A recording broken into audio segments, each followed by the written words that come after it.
Welcome back to episode 13 of Barcember. Today we are talking about how much should you actually study per day for the bar exam. You're going to get performative studiers. You're going to get people who talk about how they studied from 6 a.m. to 3 a.m. and got 3 hours of sleep every single night for the bar exam. You're going to hear people who are like, I woke up at 5 a.m., I worked out, I studied from like 7 to 10, and then I would sleep. I didn't see anyone, I didn't talk to anyone, I didn't eat any food. Like, it's going to be a whole thing, right? People are just... And I do believe some people when they tell me that, right? I've met with some of you and you're like, the last time I took the bar exam, I was really burnt out. I ended up studying like 15 hours a day. I don't feel like I retained anything. I was doing too much.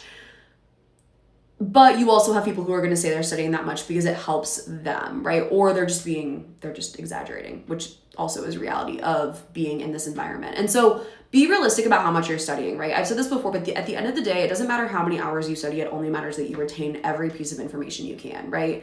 And that sounds really dramatic in a sense. I'm sure people will push back on me saying it doesn't matter how long you study, but it doesn't, right? If you are able to learn the information that you need to pass the bar exam, that is what matters, right? And that is what does take a lot of time, but we need to be smart about that time. So if you're sitting at your desk for 15 hours a day, but you're spending 5 hours on TikTok, it's like, okay, we're not studying, right? And I'd rather you spend 5 hours on TikTok in your bed than sitting at your desk, half studying, half engaged, right? Be intentional. Sit down at your desk, study for as long as you can, take a break, study, and then be done, right? Be really intentional. You should maximum be locked in studying for 8 hours a day, 8 to 9 hours a day, right? That's with breaks. But even then, right, you don't necessarily need to do that. If you're studying full time for the next 3 months, you do not necessarily need to be sitting at your desk for 8 hours a day studying. Be realistic, right? And think about the other commitments and other things in your life that will fill up your cup to allow you to perform on the bar exam. People are going to push back on this, I already know. But the other thing that I'm going to say is that if you're so burnt out when you get to the bar exam that you are not able to put the information you have in your head on paper, it doesn't matter.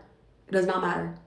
So you need to take enough care of yourself that you're able to sit for the exam and be successful. And I've talked to a lot of students, right? I've talked to over 150 of you at this point, and multiple of you have said to me, I studied and more than enough, and I knew the information, but I was so burnt out by the time I got to the exam. I was so mentally unwell that I wasn't able to put it on paper. You don't want to put yourself in that position, right? That really, really sucks, right? And it's the reason this happens is because everyone talks about how much they study and how they're drowning and how it's so hard and they're just like so flustered, right? And it pushes people to push themselves to a place that's not healthy, that doesn't allow for them to actually execute on the exam. And so there is a balance, right? And I'm not saying that you shouldn't study, but I'm also saying that you need to be careful about how much you are studying. So once again, if you have any questions or you'd like to work with me, my pricing and availability is open for February 26th as well as July 26th, and I will see you guys tomorrow.